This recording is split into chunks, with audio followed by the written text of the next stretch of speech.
Henry's Freedom Box by Ellen Levine.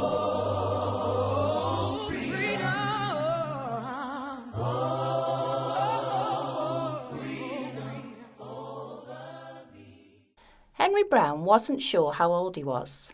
Henry was a slave, and slaves weren't allowed to know their birthdays. Henry and his family worked in the big house where the master lived. Henry's master had been good to Henry and his family, but Henry's mother knew things could change. Do you see those leaves blowing? They're torn from their trees like slave children are torn from their families. One morning, the master called for Henry and his mother. Some slaves were freed by their owners. Henry's heart beat fast. Maybe the master would set him free.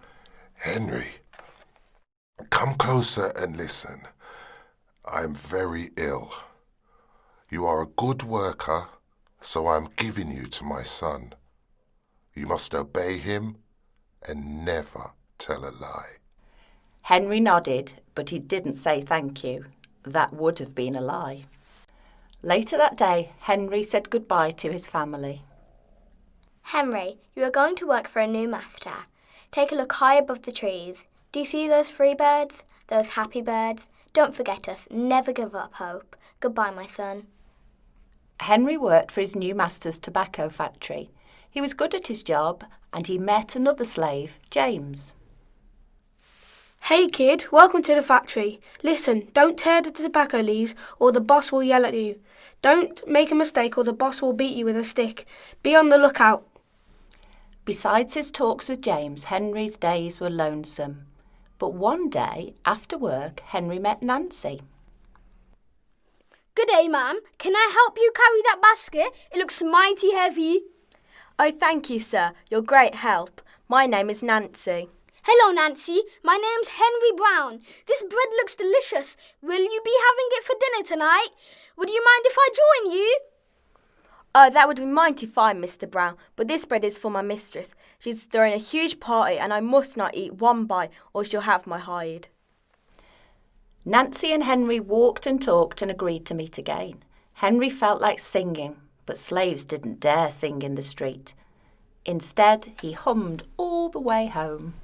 Months later, Henry asked Nancy to be his wife. When their masters agreed, Henry and Nancy were married. Soon they had 3 children. Henry knew they were lucky. They had a home together, even though they had different masters. But Nancy was still worried. Henry, I heard that my master has lost a great deal of money. I'm so afraid he will sell our 3 beautiful children. Henry threw himself into his work that day, trying to forget what Nancy had said. Henry, I have some bad news. I just heard that your wife and children were sold at the slave market. No! Henry couldn't move. He couldn't think. He couldn't work. At lunchtime, Henry rushed to the centre of town where he watched a large group of slaves, his wife and his children disappear down the road. Henry wiped away tears and knew he would never see his family again. Many weeks passed. One morning, Henry heard a singing bird. I see you, little free bird. How can I be free? How?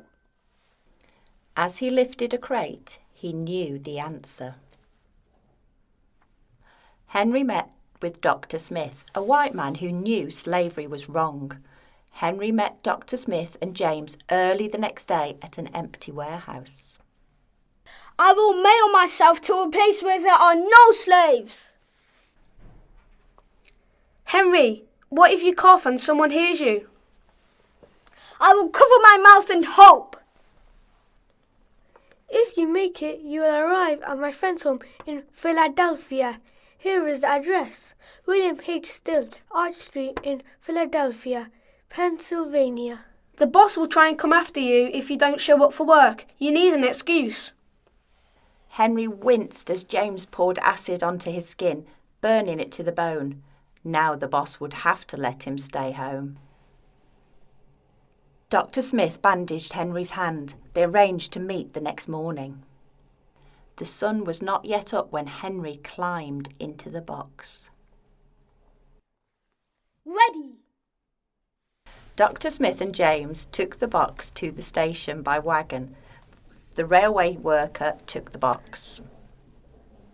Please be careful with this package. It is quite fragile. Sure. We'll look after it real good. Hours passed. Henry was lifted up and thrown again, upside down. He heard waves splashing. This must be the steamboat headed for Washington, D.C.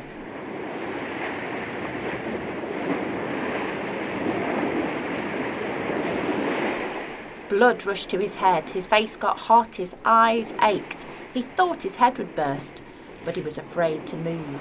Someone might hear him. Henry heard a passenger talking. I'm tired of standing. Why don't we move the box and sit on it? Henry held his breath. Could they be talking about his box? Henry was pushed. The box scraped the deck. What do you think's in here? Mail, I guess. I am mail, but not the kind they think. Henry was carried off the steamboat and placed in a railway car. He fell asleep to the rattling song of the train wheels.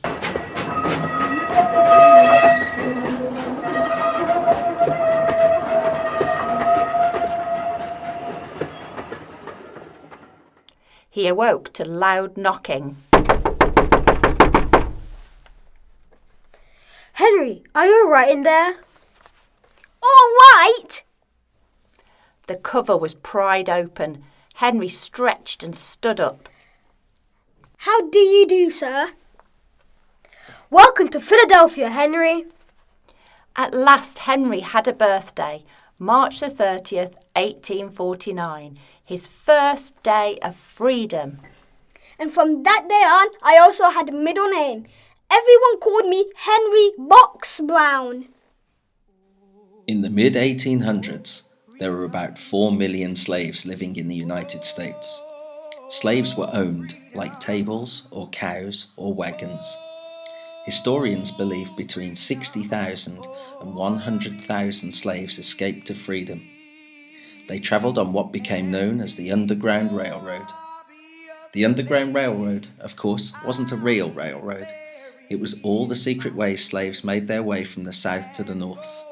The fugitives hid in carts, rode on horseback, walked hundreds of miles through forests and swamps, and crossed flowing rivers in summer and ice-bound rivers in winter. They travelled any way they could to reach freedom. Conductors and station masters hid them and helped them throughout their journey. When Henry Brown climbed into his freedom box, he hoped he'd be carried to a safe world. He brought along a small tool to make air holes, a little water, and a few biscuits. His only worry was about being caught.